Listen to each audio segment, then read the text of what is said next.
gold down there, Diane. There's gold down there. You're like their number one favorite guy. Because you won them cash.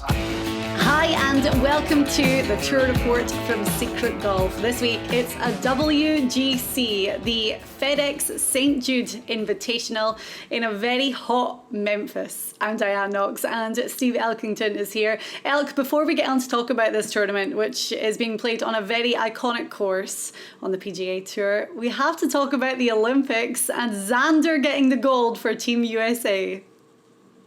Yeah, I enjoyed watching golf in the evening, and Xander Schauffele was able to do what he hasn't been able to do for the last year, which is a hold off with the lead. Even though he was there at the lead at the Phoenix Open with Brooks Koepka finally winning, and then he was right there at the end of the Masters, and Matsuyama, he hooked his ball on 16. And the question for him, I'm sure it was, will he be able to hold off everyone at this last round of the Olympics? And he did. He hit a poor drive on 18, pitched it down the fairway, and then had a brilliant up and down to win the gold medal. And it was, it's sort of like popping a balloon. It was like his dad was involved with this. He was an Olympian. Xander hadn't won in a while. I mean, it was really a nice story.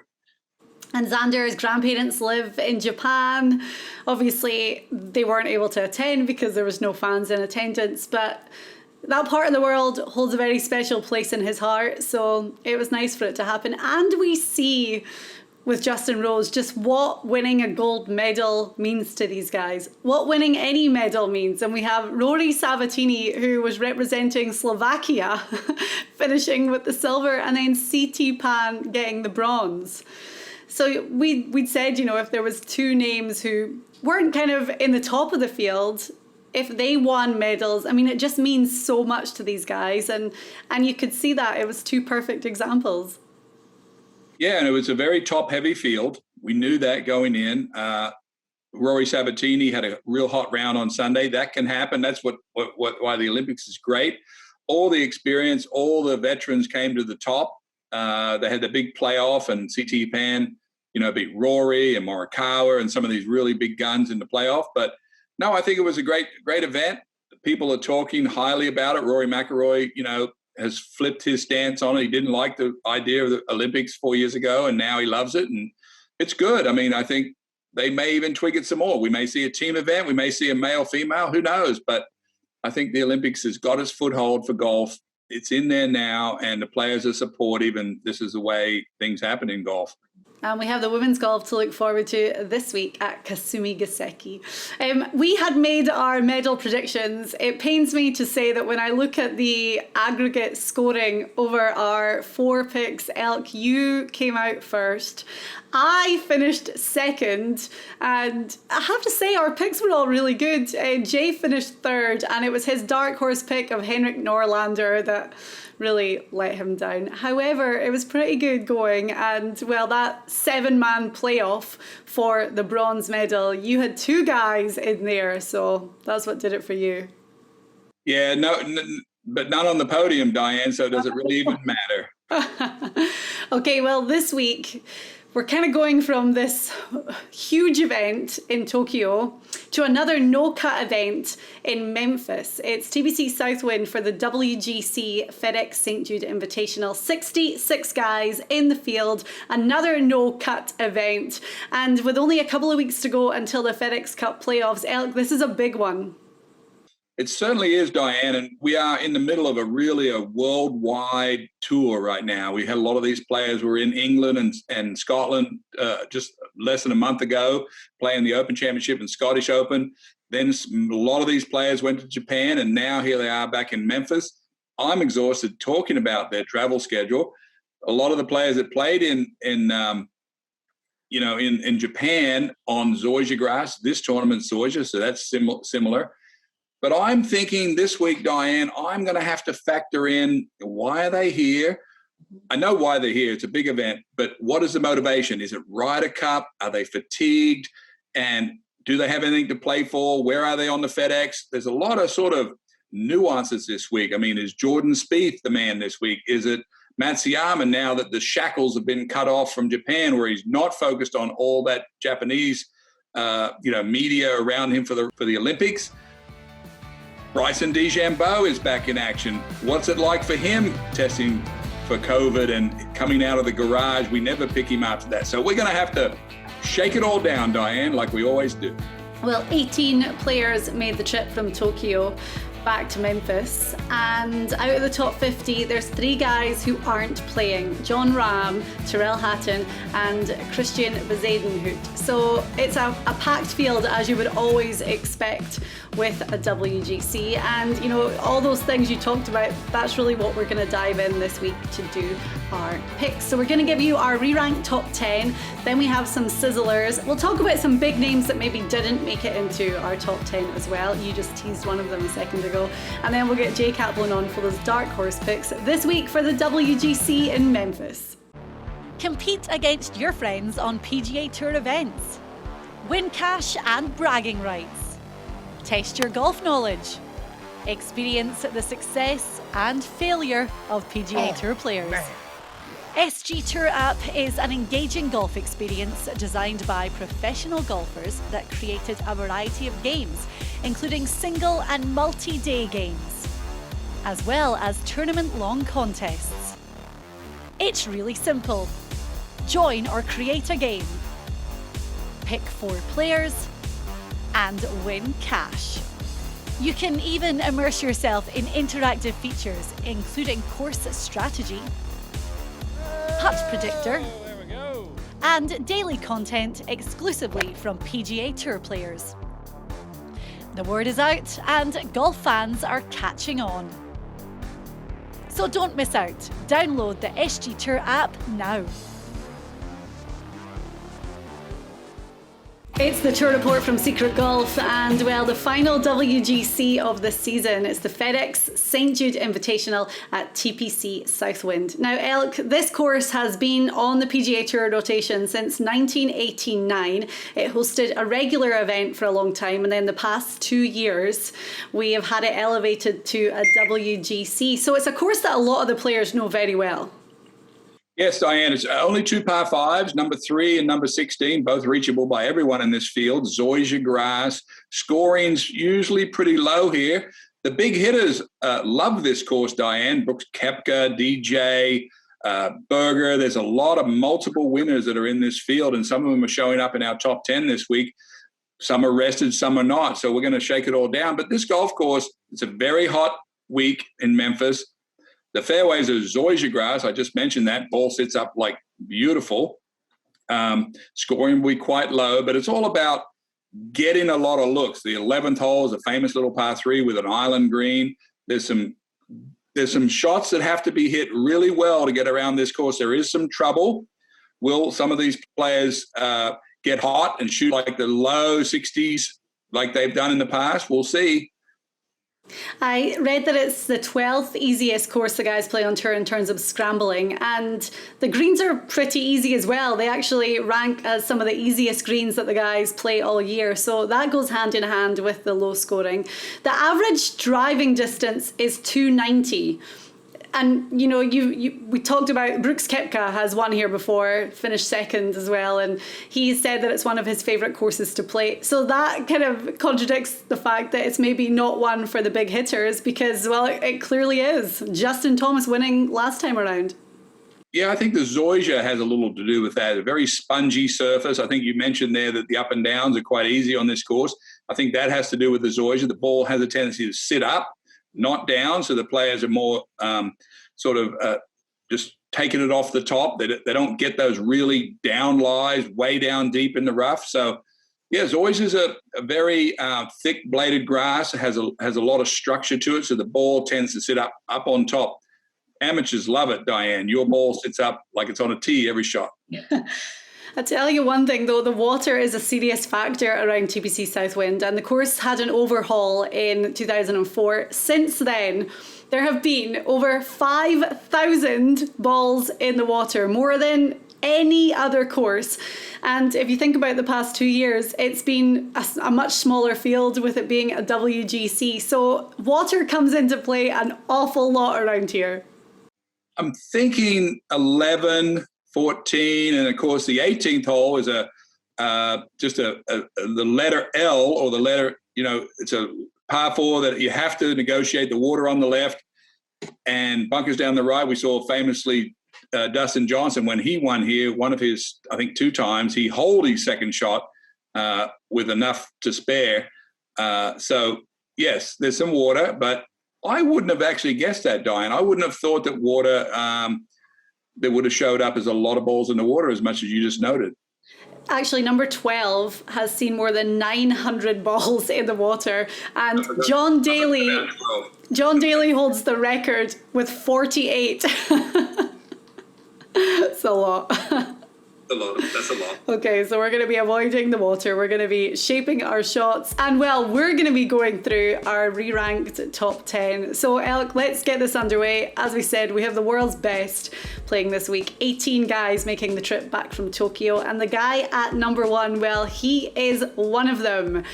He is the champion golfer of the year and just missed out on a medal in the Olympics. Collin Morikawa, nobody is playing better than him right now, so he is our number 1 this week. One other guy is playing almost as good, Diane, but there's no other place to put this guy except on the top. He looked like things weren't really working for him in Japan.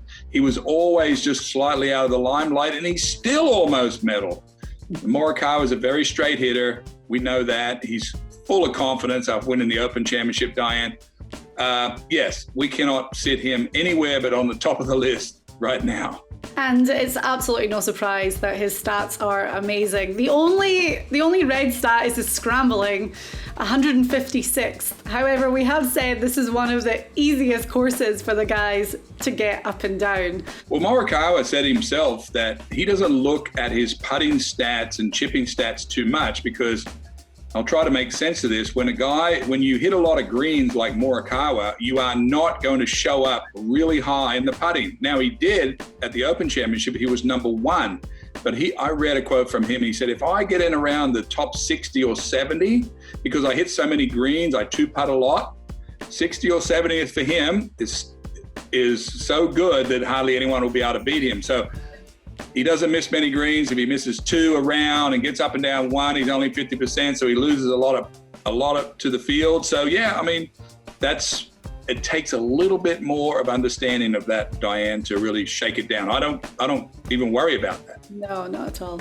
Okay, so Collin Morikawa at number 1. At number 2, well, we had a little bit of an off-air discussion about this, but we have Brooks Koepka coming in at number 2. Now, I kind of campaigned for this hard because, well, my reasons being he's rested. He loves this course, was open on social media when he announced he was going to be playing to say that he loves coming back to here. He's won this, he's actually finished no worse than in a tie for second the past 2 years at TPC Southwind, one of them being a victory. And we know how much he likes to up his game at these elite level events. So we have Koepka firmly at number 2.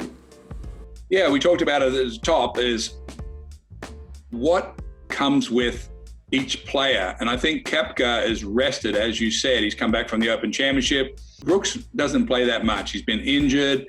He's sparingly come back. He's played unreal when he's come back, all things considered with his knee. Very focused once he gets to the majors and the big events. I think, this would be kind of a steal for him this year. If he could knock off the FedEx Cup or do something terrific here at the end, he actually could steal this season from everyone. And that's kind of right up his alley, Diane. As you've noted, the reason we let you push him all the way up to 2 today is because, yes, he does love this course. It must suit his eye. He plays the power fade, hits driver a lot of places. Yeah, perfect. I like it. And he's Vegas' favourite. He's 12-1. He is firmly in the Ryder Cup team and 12th in the FedEx Cup ranking. Now, we keep talking about there's so many different numbers, like milestone numbers that these guys have as goals. So for him, surely he has got FedEx Cup number 1 in mind. And he's right there. Yeah, he's looking for the steal. Yeah. Okay, and it's a real thing with these big events. 4 top 6 finishes between the 4 majors and 1 WGC this season alone. So Koepka at number 2. Coming in at number 3, well, another guy, there's no way we could leave him off after he just won gold in Tokyo. Xander Shuffly is number 3. There's no way you can't put him right here at number 3, the gold medalist, Diane. He hasn't won on tour for, I think it was like 2 years. And the way they will sort of position this gold medal, yes, he gets every accolade, as did Justin Rose for winning the gold medal. Will that solidify him into this new winning thinking? We're going to find out. But Schauffele also understands, Diane. He said yesterday he doesn't play for money. He plays because he wants to win. I think Schauffele will now be elevated to think, okay, I've got that monkey off my back about winning. Now I'm going to prove it to you one more time in one of these big events to really make sure I've got your attention. And the way that he plays in majors anyway, as you say, if he can elevate one level, then that's when he's going to be winning and having these. So he's got the gold medal. Why not take care of the WGCs and the majors, and sitting at number 10 in the FedEx Cup rankings, another one that's well within his sight. And we know how much he loves Eastlake after winning there before. Yeah, I mean, they're all chasing that 20 million, and why wouldn't they be, or whatever it is they win for the FedEx Cup, that is. Yeah, I think Xander is thinking ahead a little bit. He's got a pretty big stretch here now that he's won this gold medal. He'll get a lot of press. Ryder Cup is right around the corner. FedEx Cup is right around the corner. There's a lot of golf that's coming up in the next 5, 6, 7 weeks, Diane. Very busy. He'll be a little tired, but this tournament probably won't get everything going until the weekend. These guys are going to just try to tread water the first couple of days, find their bearings, get acclimated back to the US. That's why I'm thinking about some of these other guys that are rested, Diane, that might sprint out of the box like a Koepka and get ahead of these guys that are tired. Yeah, and the no cut is going to help with that a little bit. But we talk about another guy who's rested, and you have to remember a lot of these guys they ruled themselves out of the Olympics early on because they were very aware of the way the schedule was shaping up, and they had to pick. And the guy at number 4 is one of those, Dustin Johnson, coming off a miscut at the 3M Open, but a top 10 finish at the Open Championship the week before. Again, 15 in the FedEx Cup standings. DJ has to be right up there. Well, we kind of talked about DJ. Why was he at 3M? You know, because he was very low motivation. And I think the only thing that's the difference maker between Dustin Johnson winning the FedEx Cup and last year and this year is just that energy level, and where is he mentally thinking about, you know, is he on? And here's a course where he can relate to real well. He's won it. Has he won it more than once, Diane? I think he's won it a couple times on this course, at least one for sure. Yep. And Dustin Johnson likes that. Brooks Koepka hits a fade, loves this course. Dustin Johnson hits a fade, loves this course. They're both big hitters. They both contended one. So, yes, I think Dustin Johnson, it's very hard for me to get a read on him, Diane. When he gets totally focused is when he's almost unbeatable. And that little bubble has been up and down all year. Saw it last week at 3M. We sort of predicted it. Had to put him at top. He was the number 1 player in the world. But where is he going to be this week? I think he's going to be motivated. Well, he won in 2012 and 2018. And when he won in 2018, 19 under par.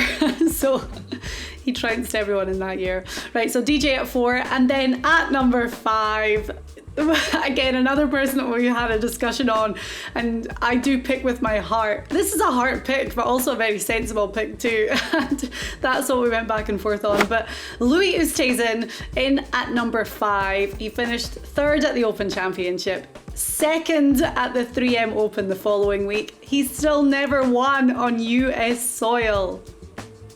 Yeah, and I asked you in the pre, is Louis going to win this year? And you said, yes, he's definitely going to win. I said, okay, fair enough. Louis Oosthuizen keeps defying the odds of continuing to be able to shake off all the negativity that is perceived around him from finishing 2nd all the time. Did it again at 3M after his big disappointment at the Open. The disappointment being for us thinking he was going to do it, but he got ran over by Colin Morikawa. Louis Oosthuizen, as much low, keeps himself in check. He has been able to just bring it all the time, Diane. Straight hitter, great putter, very calm demeanor. Hey, I'm riding this one out with you. Okay, good. And I mean, you can talk about the kind of negativity surrounding the fact that he finishes runner-up a lot. The amount of money that he makes. Perceived negativity. Yeah, not by us. But I mean, I would take the negativity for the cash that Louis makes. I think someone noted it was 5.3 million I think he'd won in majors this year, which is more than Jack Nicklaus won for 78 wins with 18 majors. Yeah. Just for a little side note. So living the life. Anyway, our top 5 then. Colin Morikawa at 1, followed by Brooks Koepka, Xander Schauffele, Dustin Johnson and Louis Oosthuizen. Coming up, we'll go through the rest of our top 10 and give you our sizzlers for the WGC this week. Get in the game on the SG Tour Golf Gaming app and play 4-ball. It's a classic stroke play competition based on the aggregate scores of 4 players. Who makes your team? Well, pick 4 guys, 1 from each tier based on the current World Golf Rankings. Want a tip? You need 4 guys to make the cut. Get in the game on the SG Tour Golf Gaming app, available on iOS in the App Store. Well, not long to go until the FedEx Cup playoffs this week and then next week at the Wyndham Championship, and that's it. So a lot to play for a lot of guys this week at the WGC FedEx St. Jude Invitational. Elk, how much do these guys love coming into these no-cut events? No cuts event is a great thing, Diane. It's points. There's people in this field that we may not make our show that are still trying to get their exempt status. One of them is actually 3 of them are absolute superstars that are outside of the top 125 looking in. Guaranteed points, guaranteed money, a chance to work on your game for 4 straight days, Diane. Well, there's the next guy we're going to talk about who comes in at number 6 in our re-ranking. Loves this place, clearly, because he's won here twice, back-to-back years in 16 and in 17. We're talking about Daniel Berger. So we have Berger at number 6. He's 25-1 on a course that he loves. Yes, and he won at the Colonial, Diane, right when the pandemic hit. Then he came back and won at Pebble Beach this year. But the interesting thing to me about Daniel Berger, yes, he's won back-to-back on this course, so that's automatically an advantage over everyone else. But he's number 11, Diane, in the Ryder Cup. He's already in all the playoff events. It's like number 20. That's FedEx Cup's not for something that he has to think about right now. It's the Ryder Cup. One more good week for Berger on his favorite course will get him into Whistling Straits. Automatically, he still could get picked at number 11. So yes, I'm looking for motivation, and there's no one on this board. Actually, there's a couple of other ones we're going to talk about that have more things combined for motivation, and this is one of them. And just in case you don't know, the top 6 in the Ryder Cup points list are automatically in, and then Captain Steve Stricker has 6 wildcard picks. So, as you say, Berger at number 11, he's represented the US before, and that has to be such a massive goal. He's an elite shot shaper, he's accurate, he's 8th on the whole tour for greens in reg this season, and on a course that he's had spectacular form around before. That has to be a real attainable goal for him right now. Top 5 this week for Berger on his favorite course probably seals every deal for him. And a win, of course, well, then it all becomes automatic. Well, at number 7, this is another guy who's out with the top 6 guaranteed for the Ryder Cup right now, and that is Jordan Spieth. We have him ranked at number 7 this week. He's 16-1 in Vegas, finishing 2nd at the Open Championship. But do you still have that T-ball concern when it comes to Spieth? Well, we spoke of the Open Championship with Spieth, and he went to that fade shot. We saw it on the shot tracer, and it was very interesting to me to see Morikawa and Spieth just predominantly trying to hit fairways to win the tournament or not. And the interesting thing about Jordan Spieth, did you know, Diane, that he is number 2 on the FedEx Cup? All the players that we talk about week in and week out, Schauffele, Morikawa, Bryson, Brooks, everyone, Jordan Spieth is number 2. So what is his motivation? You know what he wants? Yeah. He wants to win the FedEx Cup. He's going to be in the Ryder Cup. He's going to be right there for all these events. And you know what else? He's rested. And you know what else? He's in good form. And he will have known that little fade off the tee, Diane, worked very nicely for him. This course is not too long, only 7,200 yards. So if I'm playing poker, Diane, I'm pushing all my chips in this week. To Jordan Spieth at 16-1. At number 8, well, this is another one. We said that there's a lot of great stories when it comes to motivation this week, and Scotty Sheffler at number 8. He's definitely one of them. Still searching for that win on the PGA Tour in his 2nd season. It's unbelievable to think that it's only his 2nd season playing out here and that he hasn't won, but it's coming. Texas guy, likes the heat. Again, we're going to go over why we think Scotty Sheffler is good for this week. 2 very good weeks, one in Scotland, in your homeland, had a very good Open Championship, was right there, just kind of stubbed his toe with experience in the Open Championship, didn't realize you had to do this or that. He spoke of it in post rounds. Number 14, Diane, in the Ryder Cup, just outside of the automatic bid. What would a good week do for Scheffler here on this one? Because let's face it, all of these guys are probably going to take next week off at Wyndham, the last event before the FedEx Cup starts. So this is it. Next week's the last week. So this is actually the last week. Scotty Sheffler has a chance to leapfrog him way right into the Ryder Cup. And wouldn't that be sweet for him?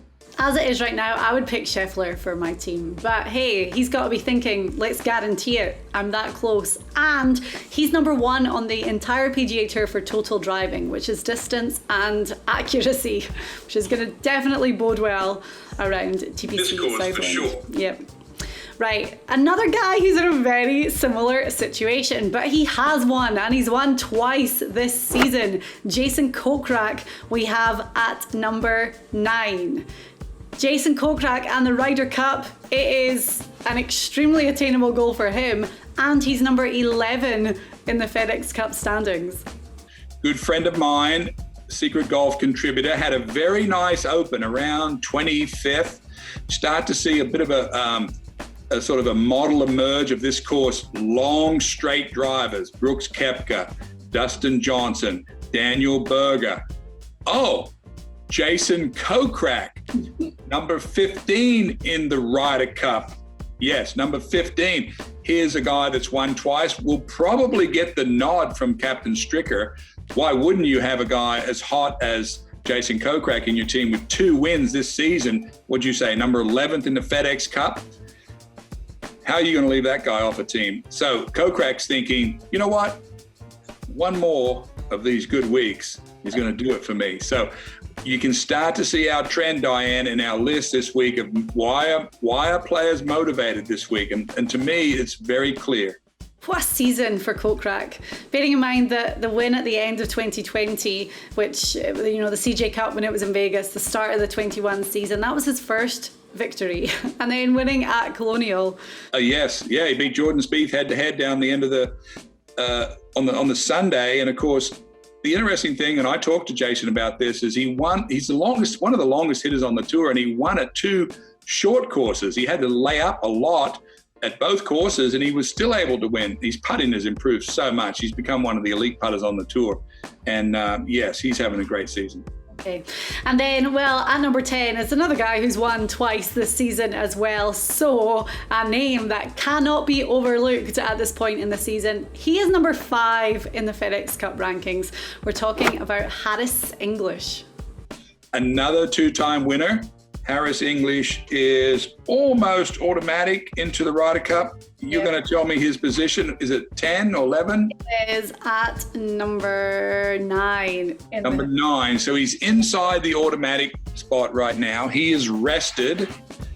He went through a period of the year where he played pretty average golf, and he's pulled himself out of that really nicely, winning at Hartford recently, and must be looking at the backside of this schedule just thinking, hey, this is great. So there's 3 players that we have chosen, particularly for this top 10, Diane, that we think are going to make the Ryder Cup, and they're going to be rested, and they're going to be motivated to play well this week and have good form and play good on this course. So no surprises here today from us. It's great to have a really average dip in the middle of your season and be sitting at this position at number 5 in the FedEx Cup standings. And the Ryder Cup is almost a shoe-in, 99%. The interesting thing, Diane, about the Ryder Cup, and I don't know, I have a dog in this fight, but we do not hear very much at all out of your team. The European team is very quiet. Is this a concern to you at this point?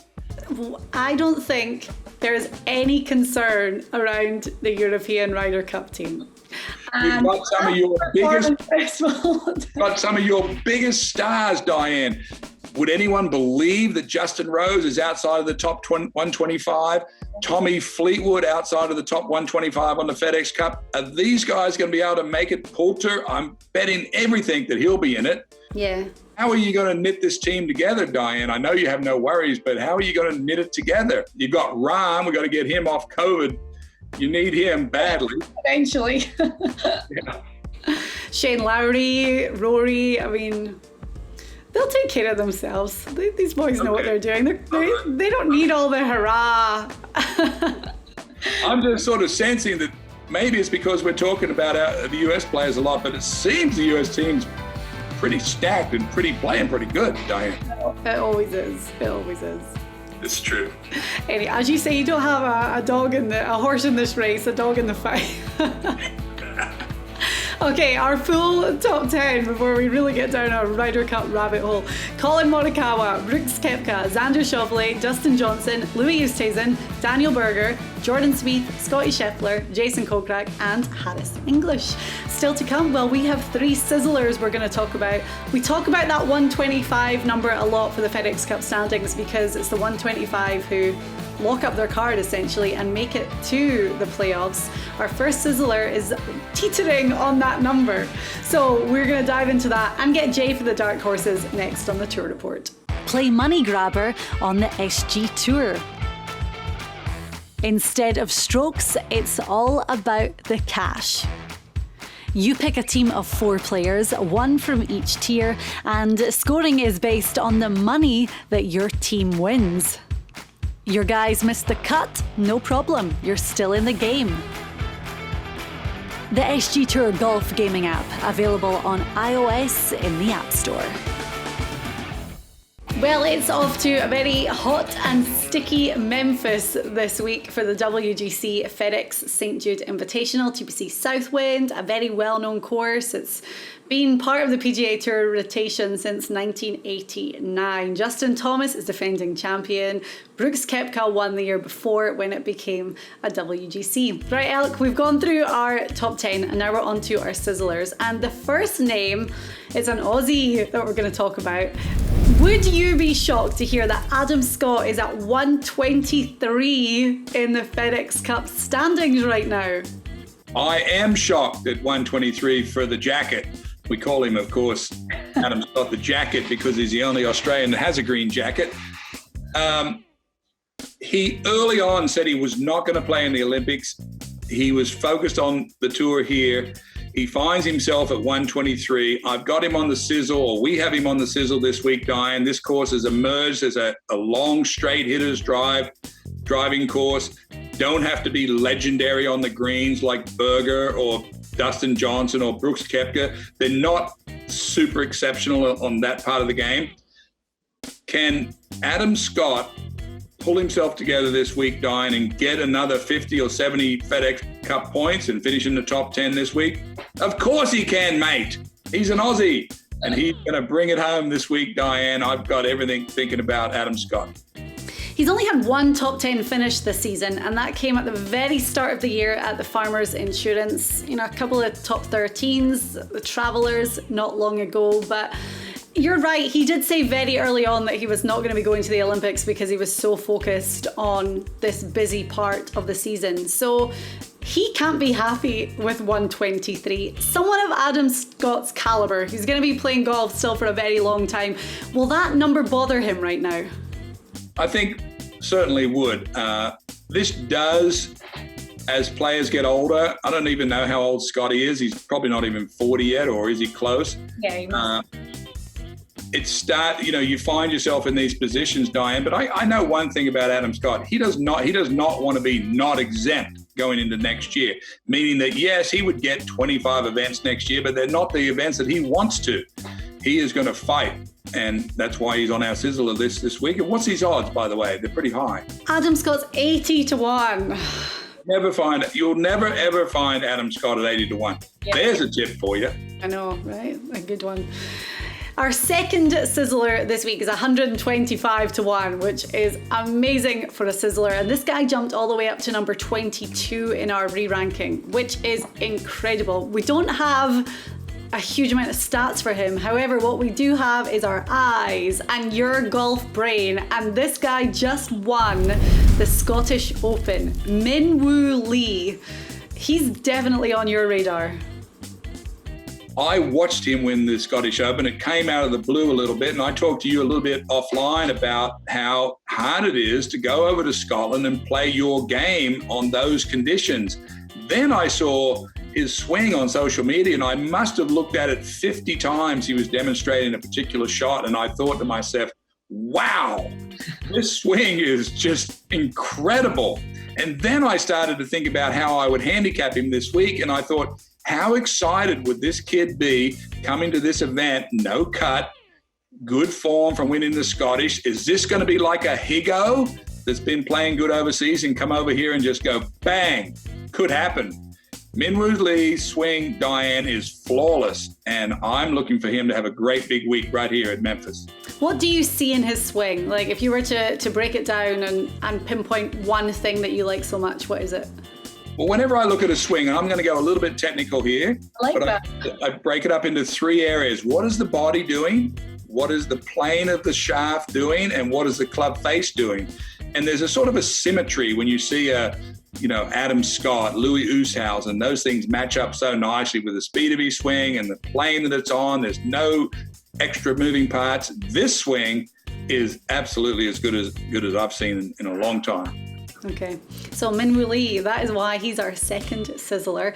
And our third is 110-1, had a really good Olympics, so he's one of those guys who is making the trip back from Japan.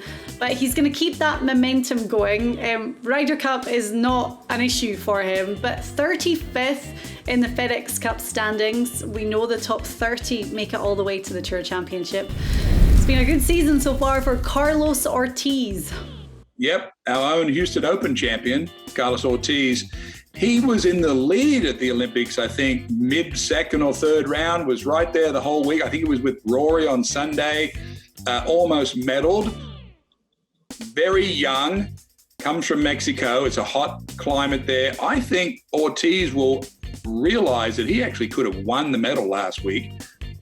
Looking at all these guys around him, Schauffele, Rory, Morikawa, all these great players. And I think he's going to realize that, hey, I just almost won a medal with all these guys that really wanted to try to win a medal. Mm-hmm. And I just think Ortiz is in the right frame of mind mentally. I am hoping so, Diane, because he's got tremendous odds if you're looking for that kind of a pick this week. Yeah, 110-1. The only thing that we would maybe add about this tournament that we'll talk about with someone in a second is withdrawals, because a lot of guys are making the trip back from Japan, so you don't know how fatigue's going to affect them, and they might get to the course and realise that they're just not in the right frame of mind or fitness-wise to play. The other thing about Ortiz is his wife is expecting a baby really soon, their third child. So making that trip to Tokyo was probably a little bit apprehensive for him to do, but played well, came back. They were talking on TV about how this baby is not far away. So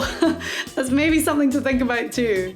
I also heard Ortiz was roommates with another Mexican boxer that was coming home at 11 or 12 at night and had so much adrenaline he was just running around the room and was keeping him awake, and he was apologizing and all this. So these are all the stories, of course, that go with the Olympics. I'll give you a little secret this week, Diane. We're not going to see many withdrawals because if there is a withdrawal, then nobody else gets in. So you might as well tee off and then withdraw after one hole, because then you'll get the money. So you won't see any withdrawals this week. Okay, I like that. So our three sizzlers, Adam Scott, Minwoo Lee and Carlos Ortiz. Now, there is a question mark over Bryson De Chambeau, and we should talk about that quickly because he didn't take part in the Olympics because he tested positive for COVID. Same with John Ram. John Ram is not playing this week. Bryson is in the field, but this whole COVID testing, we don't know. There's been no word at the time of recording as to whether or not Bryson is testing negative or positive or what. Yeah, we don't know anything about Bryson, but we do know this. We have a rule here in our building, Diane, that says never pick Bryson when he's been coming out of the garage on week one, when he's either working on his swing, working on weights, had COVID, doesn't have COVID. We don't know, so he never comes out hot. It's always, let's see, maybe the second round of the playoffs is when we'll start talking about him again. All right then. Elk, thank you very much. We're going to get Jay Kaplan on soon to talk about those dark horses. Saturday is considered moving day and you can play along on the SG Tour. It's a one-day stroke play competition where you select a team of 4 players to shoot the lowest scores of the day. Will you make big moves? Download the SG Tour golf gaming app on iOS now.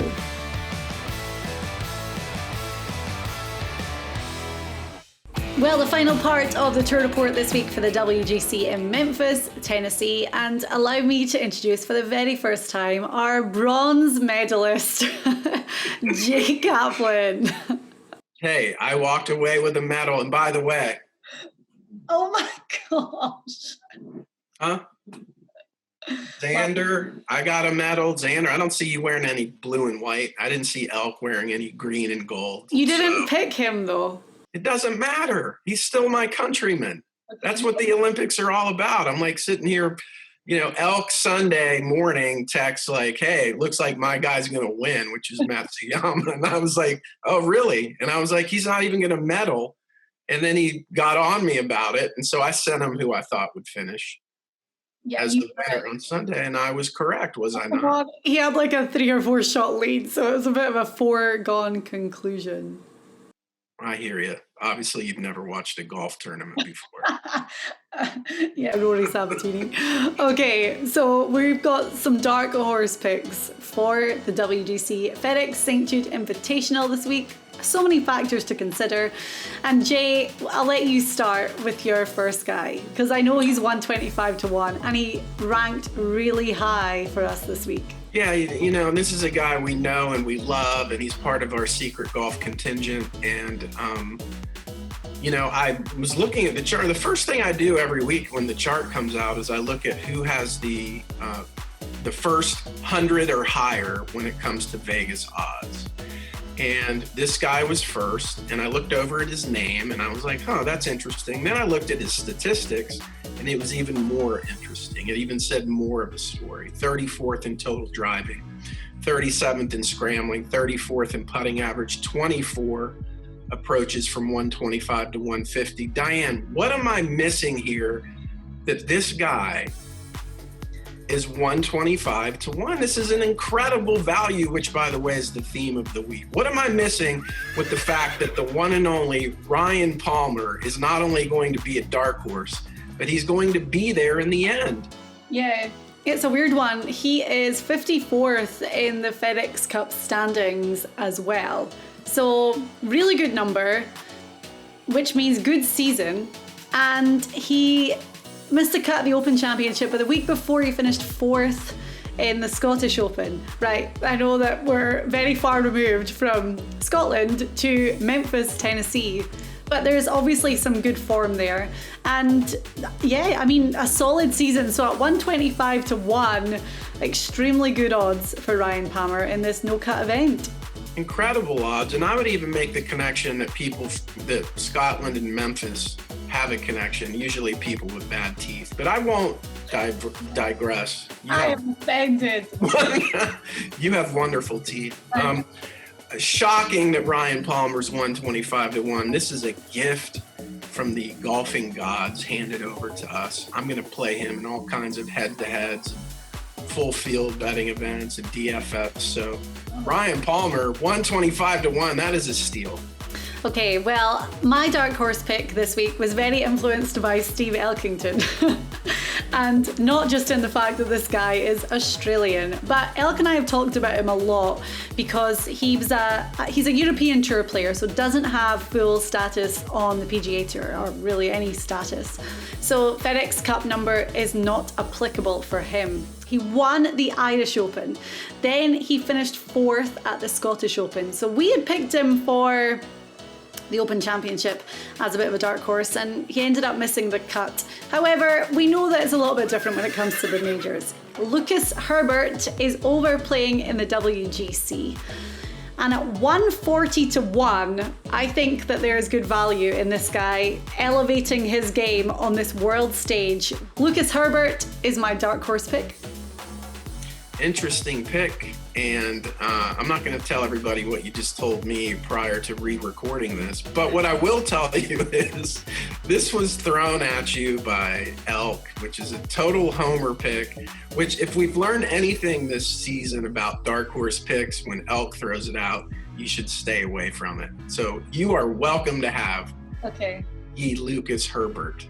I'm also throwing in Robert McIntyre, the Scotsman, at 90 to 1, but I knew that if I just went with him outright, you would give me such a hard time, and I would deserve it. But I'm just saying 90 to 1. I'm sorry, you were breaking up. Did you say 90 to 1? I just want to double check. Okay, give us your second dark horse, because I know you have one lined up. I do, and it's such a good one. I mean, I'm even going to pat myself on the back with this one, because another obvious choice, and this one maybe even more so. Again, this gent comes in 125 to 1 as well, and he's just a proven commodity. He's coming off at T2 at the John Deere. He's won this year, and he's a guy that every now and again he just kind of crops up. His putter gets hot.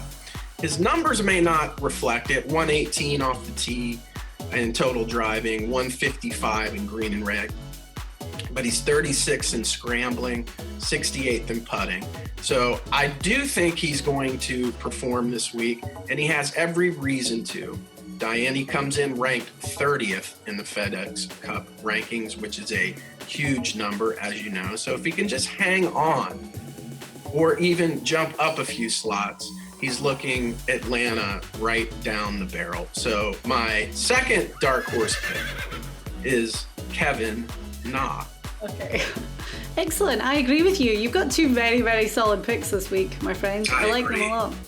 So Ryan Palmer at 125 to 1, Kevin Na at 125 to 1, and Lucas Herbert at 140 to 1 alongside Robert McIntyre at 90 to 1. Those are our dark horse picks. Jay, thank you very much for your contributions as always. Diane, just one more time. USA. So we have one more, well, we should say alongside the WGC this week, although that we're not playing this game on the SG Tour app, but it's the Barracuda Championship in Reno, the secondary event on the PGA Tour, because we have a lot of guys that are really trying to get those FedEx Cup points to get in the 125 and to, of course, climb higher. So that's going on next week, the Wyndham Championship, and then after that, it's the start of the FedEx Cup playoffs. So we have a lot of exciting golf to talk about over the next few weeks.